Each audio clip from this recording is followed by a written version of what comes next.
അസ്സലാമു അലൈക്കും വറഹ്മത്തുള്ളാഹി. എന്താണ് ഗ്രഹണ നമസ്കാരം? എപ്രകാരമാണ് അത് നിർവഹിക്കേണ്ടത്? സൂര്യനോ ചന്ദ്രനോ പൂർണ്ണമായോ ഭാഗികമായോ ഗ്രഹണം സംഭവിക്കുമ്പോൾ നിർവഹിക്കപ്പെടുന്ന സുന്നത്തായ അതിശ്രേഷ്ഠമായ സുന്നത്തുള്ള ഒരു നിസ്കാരമാണ് ഗ്രഹണ നമസ്കാരം. ജുമാ നമസ്കാരത്തെ പോലെ, പെരുന്നാൾ നമസ്കാരത്തെ പോലെ എല്ലാവർക്കും ഇതിൽ പങ്കുചേരാവുന്നതാണ്. പ്രായം ചെന്നവർക്കും കുട്ടികൾക്കും സ്ത്രീകൾക്കും അശക്തരായവർക്കും എല്ലാവർക്കും ഇതിൽ സമ്മേളിക്കാവുന്നതാണ്. യാത്രയിലെന്നോ യാത്രയല്ലാത്ത അവസ്ഥയെന്നോ ഈ നമസ്കാരത്തിന് പ്രത്യേകതയില്ല.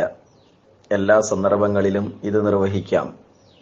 وتشرع بلا أذان ولا إقامة ويندب أن ينادي لها الصلاة جامعة لأن النبي صلى الله عليه وسلم بعث مناديا ينادي الصلاة جامعة متفق عليه.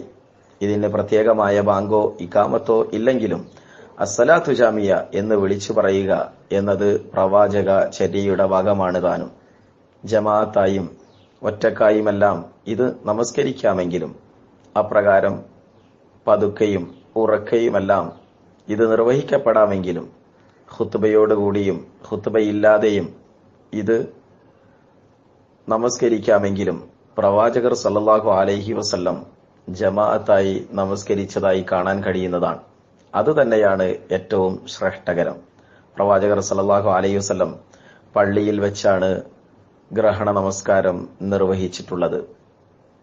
സിഫത്തു സലാത്തിൽ കുസൂഫ് അൻ യുകബ്ബിറ അൽ-ഇഹ്റാം വയഖറഉ ദുആ അൽ-ഇസ്തിഫ്താ ثم يستعيذ ويقرأ الفاتحة ثم يقرأ قراءة طويلة ثم يركع ركوعا طويلا ثم يرفع من ركوعه ويقول سمع الله لمن حمد ربنا ولك الحمد ثم يقرأ الفاتحة ويقرأ قراءة طويلة غير أنها دون القراءة الأولى ثم يركع مرة ثانية ويطيل الركوع وهو دون الركوع الأول ثم يرفع من الركوع ويقول سمع الله لمن حمد ربنا ولك الحمد ويقف وقوفا طويلا ثم يسجد سجدتين طويلتين ويطيل الجلوس بين السجدتين ثم يقوم إلى الركعة الثانية فيفعل مثل الركعة الأولى من الركوعين وغيرهما لكن يكون دون الأول في الطول في كل ما يفعل ثم يتشهد ويسلم.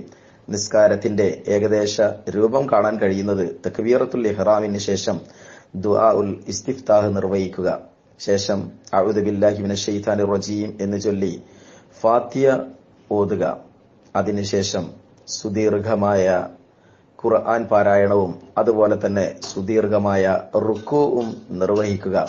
റുക്കൂഇൽ നിന്ന് ഉയരുമ്പോൾ സമിഅല്ലാഹു ലിമൻ ഹമിദ റബ്ബനാ വലക്കൽ ഹംദ് എന്ന് ചൊല്ലിയതിനു ശേഷം വീണ്ടും ഫാത്തിഹ ഓതുക.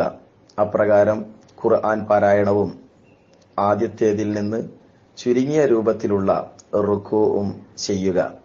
ശേഷം സമിഅല്ലാഹു ലിമൻ ഹമിദ റബ്ബനാ വലക്കൽ ഹംദ് എന്ന് പറഞ്ഞ് ഉയർന്ന് 2 സുജൂദ് ചെയ്യുക. സുജൂദിന്റെ ഇടയിലുള്ള ഇരുത്തവും കഴിഞ്ഞാണ് രണ്ടാമത്തെ റക്അത്തിലേക്ക് വരേണ്ടത്. രണ്ടാമത്തെ റക്അത്തിൽ വന്നു കഴിഞ്ഞാൽ ഒന്നാമത്തെ റക്അത്തിൽ നിർവഹിച്ചതുപോലെ 2 ഫാത്തിഹയും 2 റുക്കൂഉം അതുപോലെ തന്നെ സുദീർഘമായ ഖുർആൻ പാരായണവും എല്ലാം നടത്തിയതിനു ശേഷം പിന്നീട് സുജൂദുകളിലേക്ക് പോവുക. അത്തഹിയാത്തിന് ശേഷം സലാം വീട്ടുക എന്നുള്ളതാണ് ഗ്രഹണ നമസ്കാരത്തിന്റെ ചുരുങ്ങിയ രൂപം.